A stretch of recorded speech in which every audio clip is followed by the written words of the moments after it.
성도 여러분 안녕하십니까? 앞으로 오셔도 될 텐데 뒤에 저기 에어컨을 꺼도 충분히 앞에 에어컨 한 대만 가지고 충분하게 시원하게 쓸 수 있을 것 같은데요. 앞으로 오시면 요 앞이 시원해요. 뒤에 앉아 계시지 말고 다 앞으로 오세요. 그 뒤에 끄고. 자, 장마가 며칠째 지금 계속 이제 이어지면서 비바람이 불고 엄청난 어떤 그런 불폭탄이 쏟아지고 있습니다. 근데 여러분들은 특별히 문제 없이 잘 지내고 계시죠, 그죠? 오늘 밤에도 거의 200mm 이상의 비가 내려온다는 어떤 그런 얘기가 있습니다. 이런 말씀을 들을 때, 성경에 보면 비바람이 불고 창수가 날 때 무너지지 아니하는 그 삶과 무너지는 삶에 대해서 이렇게 적어 놓은 게 있죠. 혹시 기억하세요? 어떤 사람들은 삶은 무너지지 않고 어떤 사람은 무너진다 그랬습니까? 마태복음 7장. 김문수 집사님. 이 반석 위에 세운 집. 다시 말하면 예수 그리스도의 그 위에 우리의 삶을 세운 사람들은, 다시 말하면 듣고 행하는 자들은 그 삶이 비바람이 불고 창수가 나되 무너지지 아니하고 모래 위에 세운 집은 무너진다 했어요. 다시 말하면 그리스도가 아닌 곳에 세워진 사람들은 세상에 위기가 닥치고 재난이 닥치고 어려움이 올 때 무너지는 삶이 된다 그럽니다. 여러분, 오늘 이 특별히 요한계시록 12장에 보면 용이 그 입에서 물을 강같이 토해서 홍수가 일으켜 나갈 때, 그때 우리 삶이 무너지지 않고 흩어지지 않는 그런 삶을 살기 위해서는 오늘 우리가 배우는 이 로마서에 있는 말씀을 통해서 듣고 행함으로 말미암아 여러분의 인생이 반석 위에 세워지는 그러한 인생이 될 수 있기를 바라겠습니다. 자, 좀 앞으로 오세요. 앞으로 오시면 뒤에 덥지 않습니까? 안 더워요? 끝까지 안 오시네요. 네. 자, 이제 오늘 로마서 9장 이제 세 번째 시간인데요. 화요일만 2번 하고 금요일 1번 했던 것 같아요. 지난번에 이야기를 잠깐 복습하면 이 로마서 9장에 보면 사도 바울이 마음에 큰 근심이 있었다고 합니다. 그 이유는 이 너무나 확실한 이 구원을 지책에 두고 유대인들이 멸망해 가는 거예요. 근데 이스라엘은 하나님의 언약과 율법과 약속들을 소유한 사람이에요. 그래서 하나님의 복음이 이 말씀을 맡은 사람들인데 다 망하는 거예요. 근데 왜 이런 놀라운 빛과 복음의 지식을 가진 이스라엘이 망하게 되었을까? 지난번 화요일 날 이 말씀을 드렸는데 기억하세요? 왜 망하게 되었죠? 이 사람들이?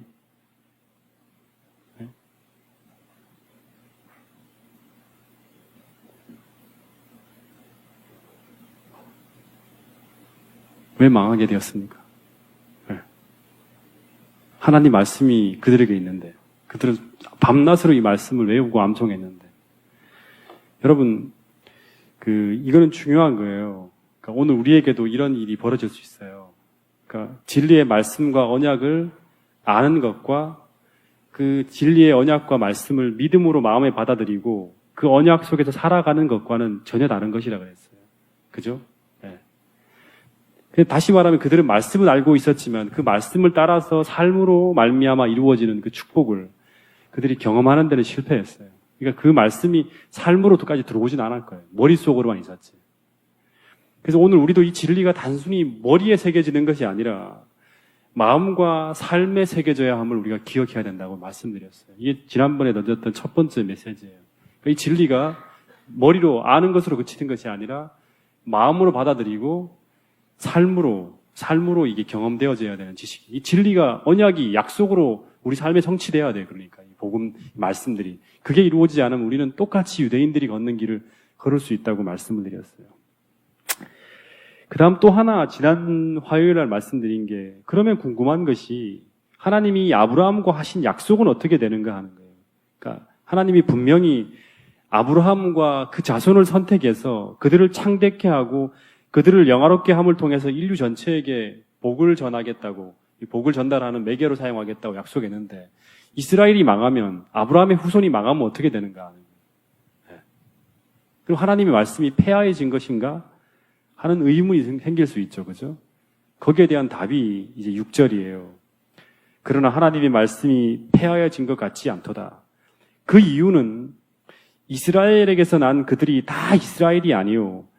진짜 이스라엘은 하나님과의 참된 언약 관계 속에 살아가는 신실하고 참된 하나님의 언약 백성이 진짜 이스라엘이라고 말하고 있는 거예요. 좀 더운가요? 뒤에 하나 끄니까 좀 더운데? 안 더운가요? 이 바람이 여기까지 들어와야 되는데. 이제 여기 좀 중요한 얘기를, 선풍기 좀 틀어요. 저 뒤에도 하나 틀고. 그러니까 오늘도 우리 마찬가지예요. 우리가 진짜 이스라엘인가?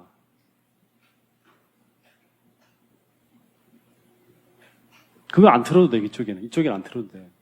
아, 그쪽에 틀어놓읍시다, 그래. 정한이 집사님이 오셨으니까 틀어도 되겠어. 진짜 이스라엘인가? 아니면 그 명목상,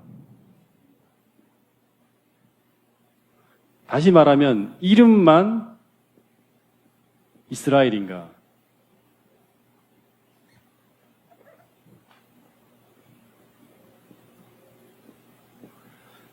이 두 가지를 좀 하나님은 갈라낼 거예요. 마지막 때도 우리가 진짜 남은 자손인가? 아니면 이름만 명목상의 남은 자손인가? 이 이야기가 엘렌 화이트의 초기 문제에 보면 많이 나와요. 그죠? 그래서 하나님은 진짜 이스라엘 백성들과 언약 관계가 들어가 그들에게 하나님이 약속하신 것들을 다 주신다 그래요. 절대 하나님은 약속을 어기지 않아요. 다 이루어 주신다는 거예요. 그래서 이 로마서에 보면 이 이야기들이 많이 등장하는데요. 로마서 2장 한번 보세요. 28절, 29절.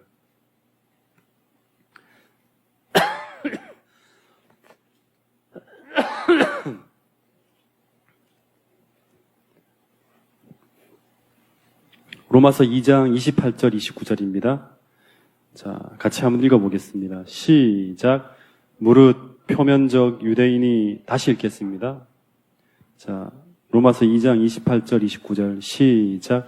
무릇 표면적 유대인이 아니요 표면적 육신의 할례가 아니니라. 오직 이면적 유대인이며 할례는 마음에 할지니 영에 있고 율법 조문에 있지 아니한 것이라. 여기까지만. 여기 보면 여기 등장하는 게 표면적 유대인이 있고 이면적 유대인이 있어요. 그러니까 표면적 유대인은 뭐냐 그러면 명목상 이름만 있는 이스라엘 백성들이에요. 진짜 하나님과 언약 관계가 들어가지 않은 사람들이에요. 그러니까 겉모양, 표면이라는 게 뭐예요? 명목상이죠. 네. 교회 열심히 다니고 뭔가 이렇게 하는 것 같지만 실제로 하나님과 의미 있는 관계가 맺어지지 않은 사람들이에요. 근데 진짜 이스라엘은 어떤 사람들이냐면 이면적이라고 그래요.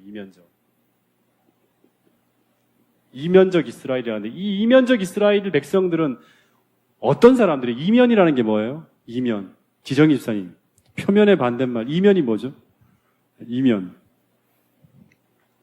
이면적. 이면이라는 건 그 안이라는 거예요. 안. 그러니까 겉의 모양이 아니라 속의 속.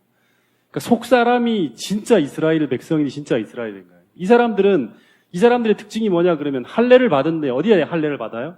어디에 마음. 그러니까 마음에 할례를 받은 사람이라 그래요. 그러니까 신명기에 보면 전부 다 마음에다 하나님이 할례를 받은 사람들이 진짜 할례 받은 사람이라 그래요. 그들은 목이 곧지 않아요. 그죠? 하나님께서 말씀하신 그대로 순종하는 사람들이 바로 마음의 할례를 받은 사람이라 그래요. 그래서 이런 이 이면적 유대인이 나중에 이제 로마서 지난번에 봤죠. 9장 27절인가요? 9장 27절에 보면 이 사람들이 어떤 사람들이냐 그러면 어떤 사람들이에요? 뭇 이스라엘 자손이 바다 모래 같을지라도 누구만 구원받는다? 남은 자만. 이들이 진짜 남은 자들이에요. 그러니까 속사람이 하나님과 마음의 할례를 받은 사람이라는 것은 언약이 하나님과 언약 관계에 들어간 사람이에요. 할례라는 건 언약이거든요. 믿음으로 언약 관계를 맺고 실제로 그 하나님께서 주신 약속들이 그들의 삶에 성취되어지는 것을 경험하는 사람들. 그러니까 말씀이 삶으로 이루어지는 사람들이에요. 이 사람들이 결국에는 로마서 9장 27절에 보면 남은 자손이 돼서 이들을 통해서 하나님의 약속이 성취되어져 가는 거예요. 늦은비 성경은 이들을 통해서 늦은비 성경이 내려서 교회가 탄생되어지는 거예요. 여러분, 남은 자가 이 남은 자손이, 성경에 보면 이 남은 자손이 진짜 하나님의 축복을 경험하고 하나님께서 아브라함에게 주신 그 축복의 약속을 성취하게 돼요. 이 남은 자손이. 예. 그러니까 이스라엘 역사를 보면 지난번에 제가 한번 얘기했는데 잠깐 다시 한번 얘기하면 언제나 하나님은 그러니까 모든 사람들을 통해서 다 하나님의 약속을 성취해 가는 것이 아니라 언제나 남은 자손만이 하나님의 약속을 이루는 걸 볼 수 있어요. 창세기의 6장에 보면 이 셋의 후손들이 되게 많았죠. 굉장히 많은 사람들이 셋의 후손들이 있어요. 전부 다 하나님 믿는다고 했어요. 노아 왕수 직전에. 근데 그들이 다 하나님을 믿는다고 말은 하지만 실제로 방주에는 못 들어가요. 예. 방주에 들어가려면 어떤 사람들이냐 그러면 미친 사람, 그러니까 세상 사람들이 다 미쳤다고 하는 사람들만 들어가는 거예요. 왜 그러죠? 뭐 비 한 방울 내린 적이 없는데, 예? 그 홍수가 난 적이 한 번도 없는데 하나님 말씀 하나만이 뭐예요? 홍수가 오겠다 그러는 거예요. 그래서 이 사람들이 그거를 믿고, 다시 말하면 이 홍수에 들어간 사람들은 단지 하나님 말씀을 아는 자들이 아니라 머릿속으로 에덴 동산이 어디 있고 무슨 어떻게 타락했고 이런 것들을 아는 사람들이 아니라 진짜 이 하나님의 말씀이 마음에 새겨져서, 다시 말하면 하나님과의 언약 관계가 이루어져서 성령이 그들을 이끄시는 대로 살아감을 통해서 믿음으로 하나님 말씀 명시한 그 구원의 길로 들어갈 수 있는 진짜 믿음을 소유한 사람들이에요. 다시 말하면 방주에 오른 사람들은 이면적 유대인들이에요. 이면적 이스라엘. 바벨론 시대에도 8명만이 남은 자가 되는 거예요. 그때. 그리고 바벨론 시대에도 하나님 말씀을 읽는다는 사람들이 새 수도 없이 많았어요. 근데 실제로 소수의 남은 무리만이 바벨론에서 빛나고 있었는데 그들은 동일하게 노아처럼 믿음으로 말씀 안에서 뜻을 정한다는 건 뭐예요? 여기서 음식 거부하면 죽어요. 그죠? 근데 그거를 이 하나님께 뜻을 정해서 말씀을 따라서 그 언약 속에 들어감으로 말미암아 그들이 불 가운데 지나갈지라도 하나님께서 그들을 보호하신다는 그 약속이 그들의 생애통에서 성취되어지는 거예요.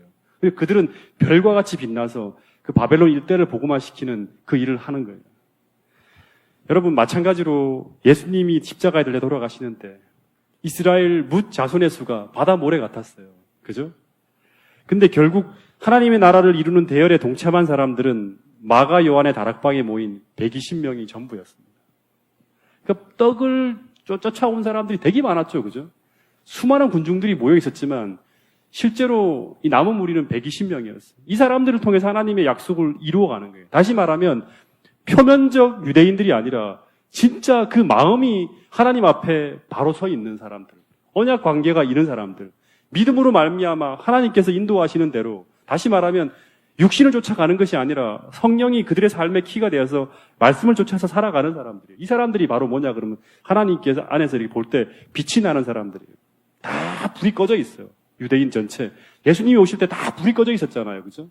근데 반짝반짝 빛을 내면서 그리스도를 기다리고 있었던 사람들은 유대 목동들밖에 없었어요. 전부 다 이 코드가 다 꺼져 있어요. 하나님께 이렇게 음성을 듣고 살아가지 않아요. 주님이 오신다는 그 기별이 온 세상을 향해서 계속 쏟아지는데 아무도 이걸 듣고 있는 사람들이 없어요. 안테나가 세워진 사람들. 그 사람들은 이 언약 관계에 있는 사람들, 진짜 이면적으로 마음이 하나님과 교통하는 사람들이라는 거예요.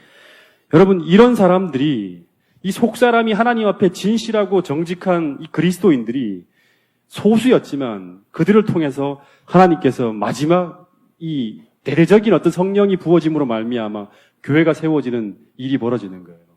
여러분, 오늘 역사의 마지막에 또 한 번의 남은 자손들이 있나요? 또 한 번? 네. 또 한 번 남은 자손을 하나님께서 찾고 있다고, 그 사람들이 이 마지막 역사의 대미를 장식한다고 하나님께서 말씀하고 있나요? 네?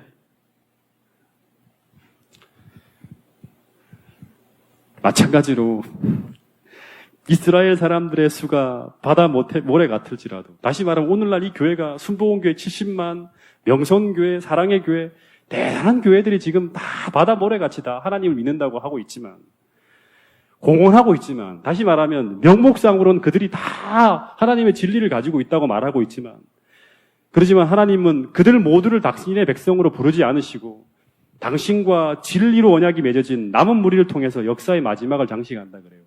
용이 분노하는 사람들은 그쪽이 아니에요. 이 두 가지의 코드를 마지막 남은 무리들에 대해서 분노하고 있어요. 그들이 누굽니까? 성경절. 예? 예. 네, 요한계시록 12장 17절. 용이 여자에게 분노하여 돌아가서 그 여자의 남은 자손, 곧 하나님의 계명을 지키며 예수의 증거를 가진 자들로 더불어서 싸우려고 바다 모래에 있었다라. 다시 말하면 이 남은 자손들이 마지막에, 역사의 마지막에 출현한다 그래요. 그들이 바로 누구냐면 우리예요. 우리. 그 대단한 사람들이에요, 여러분. 여러분 진짜 하나님이 보실 때 여기가, 이 교회가 반짝반짝 다 어두워져 있지만 이 화요일 날 예배를 드리는 재림교회에서 진짜 하나님과의 언약 관계 속에서 이 교회를 찾아오는 여러분들의 이 안테나가, 마음의 안테나가 다 하나님과 교통하는 반짝반짝 빛이 나는 그런 사람들이 맞나요? 네.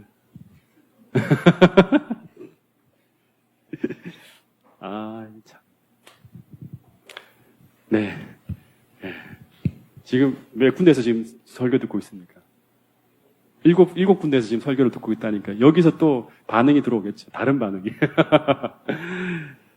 여러분, 그래서 하나님은 언제나 시대별로 위기와 환난과 고난을 통해서, 위기와 환난과 고난을 통해서 표면적 그리스도인과 이면적 그리스도인을 찾아냅니다. 그러니까 진짜 하나님의 이스라엘하고 명목상 이스라엘을 갈라내는 거예요. 마지막 시대. 그게 바로 뭐냐 그러면 우리에게 닥쳐올 여러 가지 어떤 위기를 통해서 그런 일이 벌어진다는 거예요. 여러분, 그래서 오늘 우리 마음 속이 정말 그리스도를 믿고 그 말씀대로 삶으로, 그 말씀을 진실로 삶으로 경험할 수 있는 여러분과 저가 되기를 간절히 바라겠습니다. 참 믿음을 소유한 사람들, 정말 하나님과 그냥 형식적으로만 교통하는 것이 아니라, 이 교회 마당만 밟는 것이 아니라 진짜로 이 역사의 마지막을 장식할 수 있는, 오늘 여러분들의 삶을 통해서 말씀이 여러분의 삶 속에서 이루어지고 성취되어지는 걸 경험할 수 있는 사람들, 그 믿음으로 살아가는 사람들이 꼭 되어서 그 약속을 성취할 수 있는 여러분과 저가 될 수 있기를 간절히 바라겠습니다. 근데 이런 하나님의 무리들이, 이 이면적 그리스도인은 어떻게 태어나는가? 그게 이제 7절, 8절이었거든요. 자, 한번 읽어보겠습니다. 로마서 9장 7절, 8절.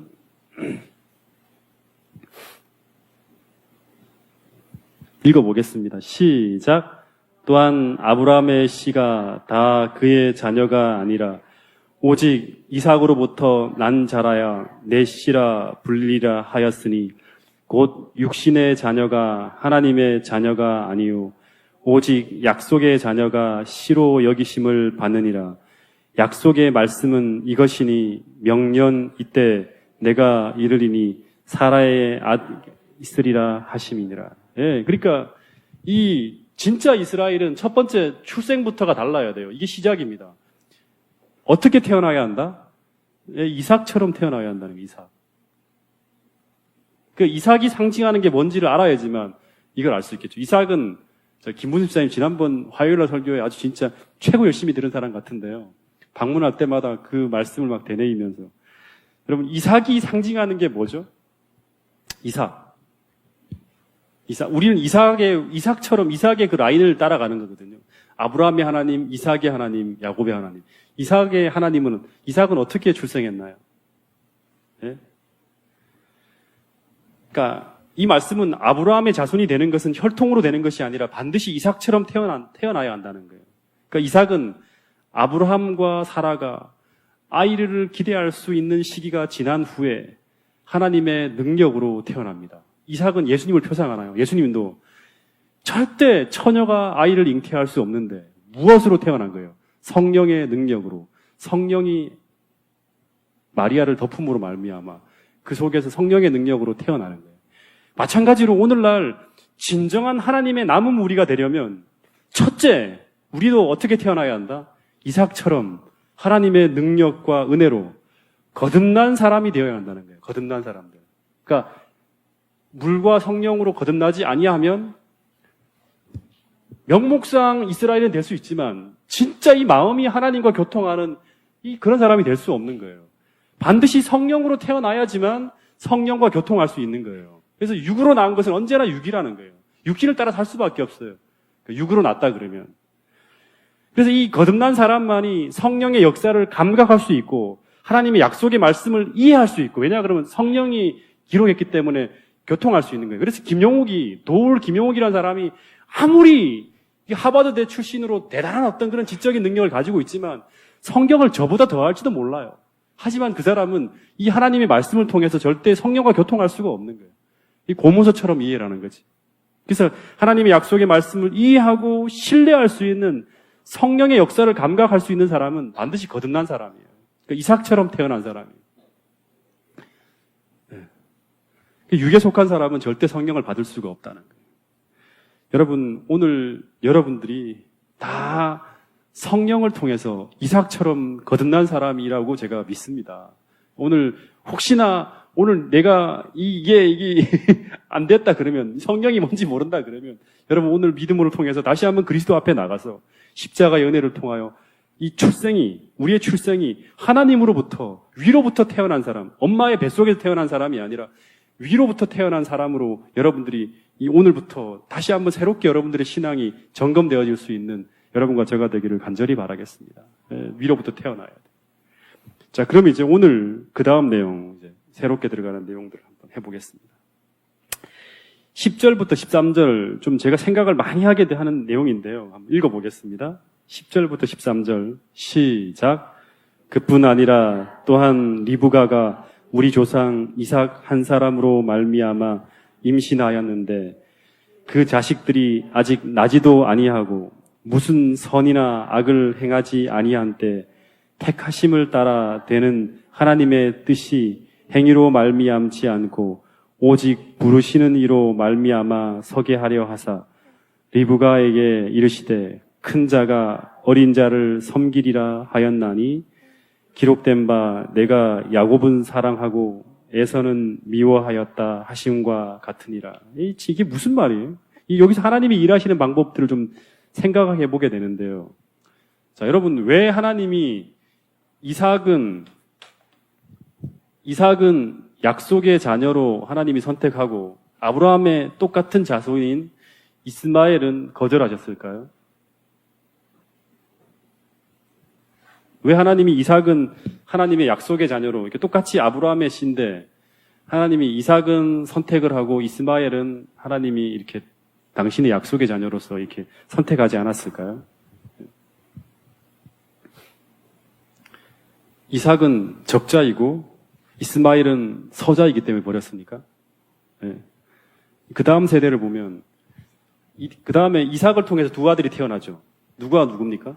하나는 에서, 또 하나는 야곱이죠. 그죠? 근데 이 에서와 야곱은 둘 다 이삭의 적자죠. 그죠? 배다른 형제가 아니에요. 적자예요. 그죠? 근데 하나님께서 여기 보면, 성경에 보면 야곱은 어떻게 하고? 사랑하고, 에서는 어떻게 했다? 미워했다고 기억해요. 근데 이 지수들에 대해서 또 어떤 사람들은 이렇게 해석을 해요. 아주 궁색한 해석을 합니다. 야곱은 하나님 앞에 순종하는 사람이었고 에서는 불순종했기 때문에 하나님께 야곱을 선택했다. 근데 이 이야기가 창세기 이야기와 일치하지 않습니다. 모르겠어요. 제가 이제 내용들을 다 알지 못하지만 제가 볼 때 야곱하고 에서 중에 누가 더 착한 사람이냐 그러면 제가 볼 때 야곱은 항상 겉과 속이 좀 다른 사람이었어요. 회심하기 전까지. 그죠? 뒷국무리가 항상 끈끈하게 있는 사람인데 에서는 어때요?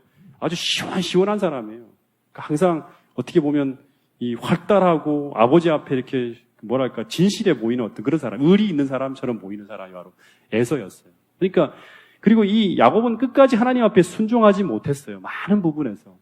그렇기 때문에 야곱은 순종했고 에서는 불순종했기 때문에 하나님이 야곱을 선택했다고 하는 얘기는 이건 틀린 얘기예요. 11절에 보면 뭐라고 합니까? 참 이게 우리가 좀 잘 생각해야 돼요. 잘못하면 장로교로 갈 수 있습니다. 정신 바짝 차리고 들어야 돼요. 그 자식들이 11절에 보면 아직 나지도 아니하고 무슨 선이나 악을 행하지도 아니한 때 태어나기 전에 오직 하나님의 선택하심을 따라서 하나님의 선택에 의해서 장자와 이 차자가 선택되어지는 거예요. 그러니까 야곱이 더 착해서가 아니라는 거예요. 네. 어서 오세요. 네. 네. 네. 그리고 이제 더 나가서 이 로마서 지금 공부하고 있거든요. 로마서 9장 14절부터 16절에 보세요. 14절부터 16절.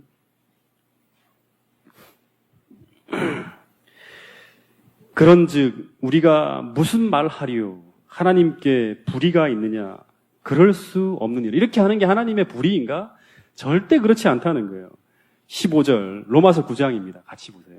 로마서 9장 15절 모세에게 이르시되 내가 긍휼히 여길 자를 긍휼히 여기고 불쌍히 여길 자를 불쌍히 여기리라 하였으니 그런즉 원하는 자로 말미암음도 아니요 다른 박질하는 자로 말미암음도 아니고 자기들이 원해서 되는 게 아니라 야곱이 아무리 원한다고 되는 것도 아니고 에서가 아무리 그렇게 한다고 되는 것도 아니라는 거예요. 오직 긍휼히 여기시는 하나님으로 말미암음이니라.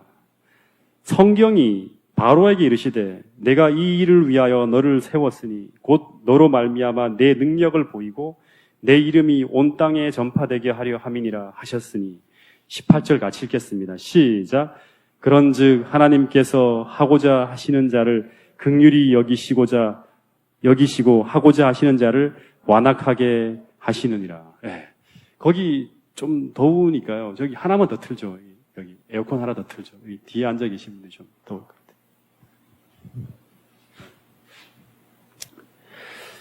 자, 여기 보면 14절부터 16절에 보면 이게 지금 누구 이야기냐면 바로 이야기도 나오죠. 그죠?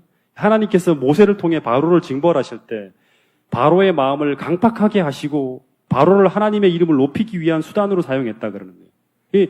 하나님께서 하고자 하는 자를 긍휼히 여기시고 하고자 하시는 자를 강팍하게 하시느니라 그러는 거예요.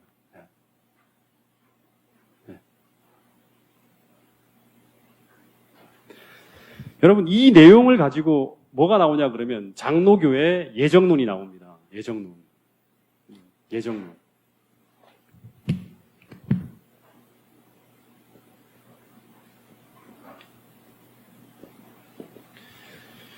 이렇게만 딱 보면 이 예정론이 말이 맞는 것처럼 보여요. 예. 여러분 예정론이 뭐죠? 예정론. 하나님이 모든 것을 다 예정하신다는 거예요. 예정하신다. 다시 말하면 구원받을 자와 구원받지 못할 자들도 다 미리 정해놓았다는 게 이제 장로교 예정론. 그 근거로 많이 이용하는 부분이 바로 이 로마서 9장 이야기입니다. 예. 여러분 이게 말이 됩니까? 구원받을 자와 구원받지 못할 자를 미리 다 예정해놨다. 예? 안 되면 한번 반론을 펴보세요, 여러분들. 예? 이게 왜 틀린 겁니까? 이 장로교에 5대 진리가 있어요. 5대 진리. 이건 이제 켈빈을 통해서 만들어진 확고하게 세워진 것인데 그 5대 진리를 잠깐 소개를 하면 첫 번째는 뭐냐 그러면 첫 번째는 total depravity 그래갖고 전적인 타락이에요. 인간은 전적으로 타락했다는 거예요. 전적으로 타락. 그래서 인간의 의지로는 절대 구원받을 수 없는 입장이었다고 얘기를 해요. 인간은. 그러니까 전적으로 타락해서 이게 일로 가는 게 사는 길인지 일로 가는 게 죽는 길인지 하나님을 어떻게 찾는지 아무것도 모르는 완전히 전적으로 어두워진 상태에 있는 존재가 바로 인간이라는 거예요. 네. 그러니까 전적으로 무력하다. 네. 근데 재림교회는 뭐라 그러죠? 요거하고 조금 다르죠. 그죠? 네. 로마서의 내용이 비슷하게 가지만 조금 달라요. 두 번째, 이 부분을 좀 나중에 설명해 드릴게요. 또 하나는 뭐냐 그러면 하나님의 우리가 구원받는 것은 그러니까 unconditional election 그래갖고 전적으로 하나님의 무조건적인 선택에 의해서 우리가 구원받는다는 거예요. 무조건적인 선택.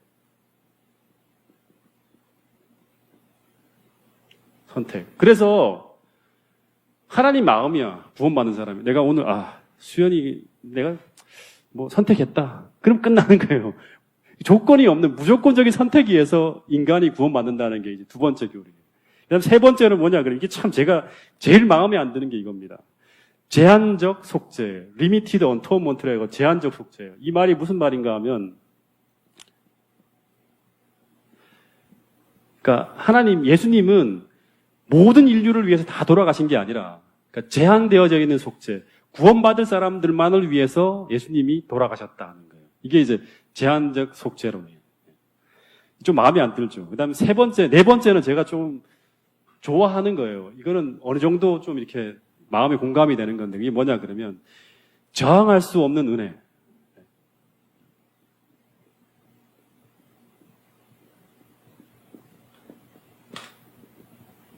은혜. 이게 뭐냐 그러면 하나님께서 우리를 구원하시려고 은혜를 주시려고 그러면 우리가 저항할 수 없는 끝까지 쫓아간다는 거예요. 하나님이. 끝까지 쫓아간다는 거예요. 우리를 구원하실 때. 그리고 마지막에는 이제 이 견인이라는 말인데 이거는 뭐냐 그러면 하나님께서 그 사람이 구원할 때까지 계속 인내하신다는 거예요. 끝까지 기다리신다는 거예요. 인내. 이게 튤립이라고 불리우는 그 장로교의 5대 진리입니다. 이게 여기서 모든 구원론이 다 나와요. 이게. 여러분, 근데 하나님의 이게 다 틀린 건 아니에요. 어느 정도 성경에 근거하게 돼. 결정적인 틀린 것들을 찾아내야 되는데 하나님의 주권적 은혜, 이것은 또 다른 말로 하면 불가항력적인 저항할 수 없는 하나님의 은혜라고 표현하는데 이 표현과 이 단어들은 어느 정도 인정이 돼요. 무조건 틀리다고 할 수 없어요. 성경에 보면 이런 표현들이 참 많거든요. 그러니까 죽을 때까지 아주 집요하게 추적해 오시는 저항할 수 없는 그 하나님의 은혜, 하나님이 이끌어 가시고 주도해 가시는 하나님의 주권적 구원과 은혜, 하나님이 한번 구원하시려고 하면 끝까지 이루어 가신다. 이게 이제 저항할 수 없는 하나님의 은혜라는 그 의미거든요. 주권적 은혜. 이 모습이 어디 나타나나요? 요나의 모습 가운데 나타나잖아요. 요나. 그러니까 요나가 하나님의 뜻의 반대 방향으로 이 어디로 니느웨로 가서 하나님의 복음을 전하러 가는데 어디로 갑니까? 그 반대 방향인 다시스를 향해 가잖아요. 근데 하나님이 어떻게 합니까? 끝까지 쫓아가잖아요. 어디까지? 그가 이 배를 타고 하나님을 벗어나서 계속 갈 때 폭풍을 들고 그냥 쫓아가서 계속 뒤흔들면서 그 사람이 회개할 때까지, 돌아올 때까지 끝까지 요나를 포기하지 않는 하나님의 모습이 바로 뭐냐 그러면 이런 모습이에요. 네. 그리고 사도 바울도 마찬가지죠. 그죠? 사도 바울도 살기 등등해서 하나님과 정반대 방향으로 쫓아 나갔지만 결국엔 하나님을 그를 꺾으시는 거예요. 나타나서. 여러분, 그래서 이 근데 문제는 뭐냐 그러면 이게 어느 정도 맞긴 맞지만 하나님이 당신 의미대로 구원받을 자와 구원받지 못할 자를 미리 선별하셨다. 이 예정론. 하나님이 한번 구원하시려 하는 사람은 끝까지 구원하고 그렇지 않은 사람은 하나님은 이게 포기하신다. 끝까지 그 사람은 구원받지 못해. 하나님이 정하시지 않은 사람이라면. 이거는 이렇게 이 예정론이 맞다고 하면 뭐가 문제가 되죠? 제일 크게 문제가 되는 게 뭐예요? 오늘 누구는 구원받을 사람이고 누구는 구원받지 못할 사람이 하나님이 미리 예정해놨다 그러면 어떤 것이 가장 큰 문제일까요? 네? 우리 성주도 한 마디 거디는데 더 정확하게 표현하면 뭐가 문제죠? 그런 하나님이라 그러면? 제일 큰 문제가 뭐냐 그러면 하나님의 품성에 의심이 갑니다. 그죠? 하나님의 품성이 진짜 사랑인가? 다시 말하면 하나님은 전혀 공의롭지 못한 분이다. 생각이 되잖아요. 그렇죠? 아무리 타락하더라도 그 사람이 하나님이 정해놓은 사람이면 그 사람 구원받는다. 그러면 이거는 하나님의 공의의 문제가 되는 거예요. 두 번째는 이미 구원받을 자와 아무렇게 하여도 결국에는 구원받지 못한다는 이게 딱 정해졌다 그러면 전도할 필요가 있습니까? 없습니까? 전도할 필요가 없죠. 어떤 사람은 아무리 해도 구원받으니까 열정적으로 전도할 필요가 없는 거예요. 선교에 대한 이런 강조하는 이야기들이 이게 같이 맞지가 않아요. 성경의 이야기. 때를 어떤지 못 어떤지 말씀을 전파하라 막 열정적으로 목숨을 다해서 하나님의 사업을 위해 전도하라. 이게 다 쇼 같아. 왜냐하면 이미 정해놨으면 그 사람은 돌아오기 때문에. 언젠가 제가 한 학생 성경을 가르치는데요. 원당에 있을 때요. 이 친구에게 계속 이제 개인적으로 이제 한 10주 정도의 성경을 가르친 다음에 개인적으로 결단을 좀 내리려고 계속 이렇게 그 아이한테 마지막에 이제 아주 이제 선택을 강조하는 어떤 이야기를 좀 했어요. 근데 이 친구가 그때마다 저한테 하는 얘기가 뭐냐 그러면 목사님, 이 고등학생이었거든요. 엄마가 저를 기도해서 낳았기 때문에 저는 제가 어떻게 살아도 결국은 시간이 흐르면 하나님께 돌아갈 것이라고 엄마가 늘 얘기해요. 그러는 거예요. 그러면서 목사님, 지금 제가 결단을 안 내리더라도 언젠가 돌고 돌면 엄마가 반드시 내가 그 하나님께로 돌아온다 그러니까 지금 그렇게 안 해도 된다는 거예요. 지금은 자기가 놀고 싶은 게 너무 많대. 여러분, 이 말을 들으면 어떻게 본다 그런 틀린 얘기죠. 그죠? 그러니까 완전 예정론 냄새가 물씬 풍기는 그런 이야기입니다. 이건 절대 틀린 거예요. 여러분, 오늘 우리가 꼭 기억해야 될 게 뭐냐 그러면 모든 선택은 오늘 내가 하는 결단에 의해서 내 미래가 결정된다는 거예요. 우리가. 결단이 없으면 결과가 없습니다. 결단이 없으면 결과가 없어요. 하나님은 우리 마음이 확정된 그 사람을 끌고 가는 거예요. 그러니까 이것도 아니고 저것도 아닌 이 상태 속에서 계속 끌려가는 것은 우리는 이건 어떻게 뭔가 이룰 수가 없는 거예요. 여러분, 인간의 영역에서 이루어지는 이 선택을 우리는 뭐라 그러냐 그러면 자유의지라고 그래요. 자유의지. 이 장로교와 우리 교회가 크게 다른 하나의 어떤 그런 이제 성경관이에요. 자유의지. 이거를 엘렌 화이트 표현을 쓴다 그러면 선택력이라는 거예요. 선택력. 그러니까 감리교회와 재림교회가 이제 이거를 받아들이고 장로교회는 이게 아예 없어요. 그러니까 이게 무조건적인 선택, 하나님의 선택에 의해서 이루어진다는 거예요. 그래서 이 엘렌 화이트라든가 뭐 제임스 화이트 이런 사람들이 다 장로교 출신이잖아요. 그래서 그 사람들이 가지고 온 이 교리들이 그대로 재림교회에서 다 이어진 거예요. 근데 이건 어떻게 보면 굉장히 성서적인 이야기들이에요. 여러분, 그래서 그 장로교는 전적으로 타락했다 그래요. 로마서 1장부터 우리가 3장 20절까지는 인간이 전혀 무력한 존재고 완전히 어두운 존재, 어두운 상태에 있다는, 하나님이 절대적으로 필요한 상태라는 걸 계속 강조하는 건 맞지만 전적 타락은 아니에요. 그러니까 살아있는 게 뭐냐? 우리에게 남아있는 게. 우리에게 남아있는 게 뭐예요? 그러니까 엘렌 화이트는 말을 손상되었다 했거든. 거의 하나님의 품성이 다 사라졌다고 얘기를 해요. 하지만 남아있는 게 바로 뭐냐 그러면 남아있는 하나가 선택력이에요. 선택력. 남아있는 게. 하나님을 선택할 수 있는 것, 옳은 것을 선택할 수 있는 능력은 남아있는 거예요. 이걸 가지고 우리에게 희망이 있는 거예요. 하나님을 선택할 수 있는 힘. 그래서 하나님이 아무리 좋은 것을 주신다 해도 그것을 받아들이고 거절하는 것은 우리가 선택하고 결정할 수 있는 거예요. 하나님이 아무렇게 살아도 그분의 주권적 은혜 속에서 우리가 구원받는다는 것은 이거는 완전히 오류고 그건 하나님에게서 온 기별이 아닙니다. 분명히 하나님이 요나를 물고기 뱃속까지 쫓아갔지만 요나가 거기서도 하나님을 거부할 수 있었을까요? 네, 거부할 수 있어요. 끝까지 거부할 수 있어요. 내가 그거 받아들일 수 없습니다. 거부할 수 있는 거예요. 바울을 다메섹 도산까지 쫓아간 예수님을 바울은 충격 속에서 만나요. 바울아, 네가 어찌하여 나를 핍박하느냐? 나는 너가 핍박하는 그 예수라고 얘기를 해요. 하지만 그 상황 속에서도 하나님의 은혜를 바울이 거부할 수 있을까요? 계속 충격 속에 벌벌 떨었지만 결국엔 이걸 거절하면 바울에게는 하나님의 그 구원이 들어갈 수가 없는 거예요. 그리고 심지어 이 바로도 그를 구원하기 위해서 하나님이 열재앙을 통해서 그렇게 애굽신을 무력하게 만드는 그 이적들을 볼 때 그가 만일 그 순간에 회개하고 예수님을 선택했다 그러면 바로도 구원받을 수 있었을까요? 저는 열재앙이 전부 다 애굽신과 바로를 구원하기 위한 하나님의 이적이었다 생각이 들어요. 심판하는 것도 있지만 또 하나는 그 자기들이 믿던 그 나일강신과 그 다음에 그런 모든 신들이 무력하게 되는 걸 보면서 이 바로와 그 이집트 사람들을 구원하기 위한 하나님의 이적이었어요.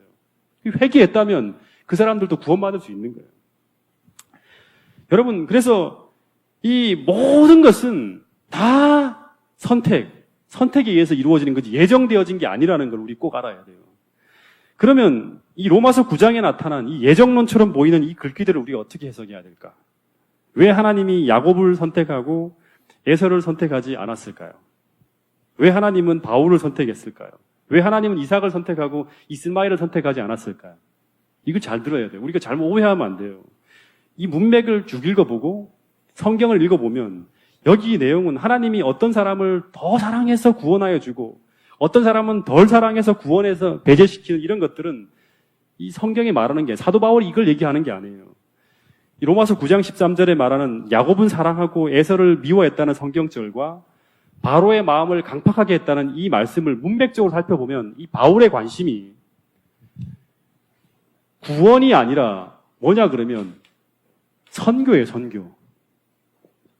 하나님께서 선교를 위해서 다시 말하면 이 하나님이 예수 그리스도의 복음을 맡기는 존재로 야곱을 선택한 것이지 이 구원을 위해서 야곱을 선택하고 에서를 배제시킨 게 아니라는 거예요. 구원은 모든 사람들에게 다 똑같이 들어가는 거예요.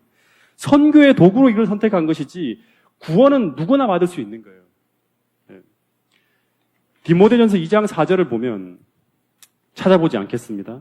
하나님은 모든 사람이 구원을 받으면 모든 사람이에요. 어떤 사람이 하나님이 사랑하는 사람이 아니라 모든 사람이 구원을 받으며 진리를 아는 데 이르기를 원하신다고 했고 베드로후서 3장 9절에 보면 하나님은 아무도 멸망치 않고 에서나 야곱이나 아무도 그 누구도 멸망치 않고 다 회개하게 이른다고 말씀했어요. 그러니까 하나님은 절대 어떤 사람들을 멸망받도록 정했다는 근거가 성경에는 없습니다. 만약에 이걸 정했다 그러면 이건 갈바리를 부정하는 거예요. 그러니까 갈바리에서 예수님이 이 칼빈이 말하는 것처럼 어떤 특정한 사람들만을 위해 죽지 않았어요. 제한적 속죄론 이거 아니에요. 그러니까 성경에 보면 이 요한복음 3장 16절에 뭐라 그러죠? 하나님이 세상을 이처럼 사랑하사 독생자를 주셨으니 이는 저를 믿는 자마다라는 거예요. 믿는 자마다라는 건 뭐냐? 그러면 모든 사람들, 제한적 속죄가 아니라 모든 사람들을 위해서 예수님이 십자가에 피를 흘려 돌아가셨다는 거예요. 믿는 자마다 구원을 어떤 사람이라도 구원받을 수 있다는 거예요. 하나님이 어떤 사람을 좋아하는 사람만 선택해서 구원을 준다는 게 아니에요. 그러니까 오늘 우리에게 성경에 나와 있는 모든 축복과 그 다음에 축복을 거절하는 것은 다 뭐에 따른 거예요? 우리의 선택이라는 거예요. 자, 신명기 30장 19절 찾아보겠습니다.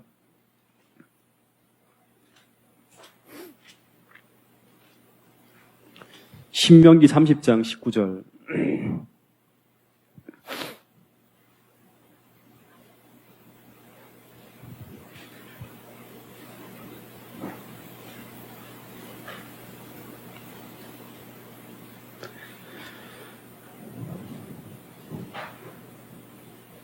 자, 19절 읽어보겠습니다. 시작.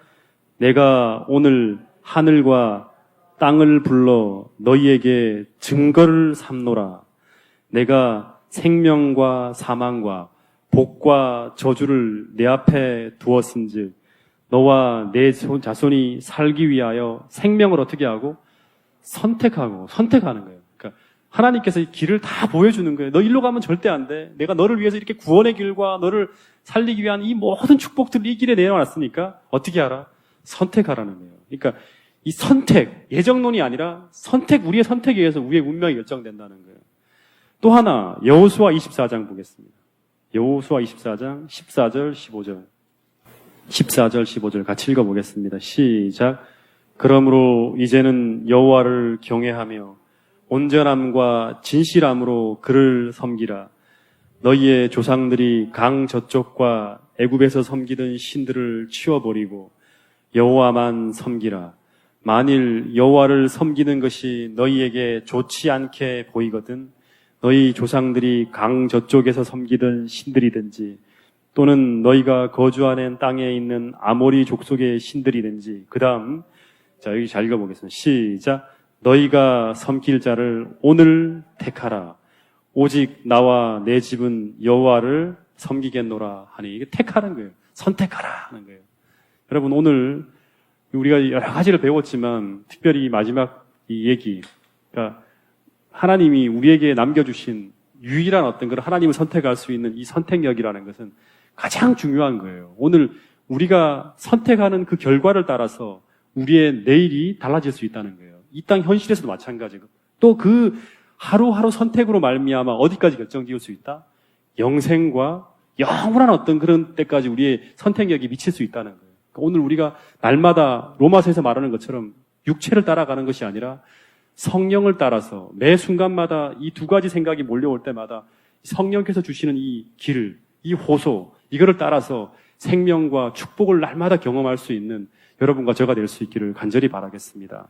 이 자유의지가 개인의 운명뿐 아니라 여러분의 가정과 또 교회에까지 영향을 미칠 수 있다는 거예요.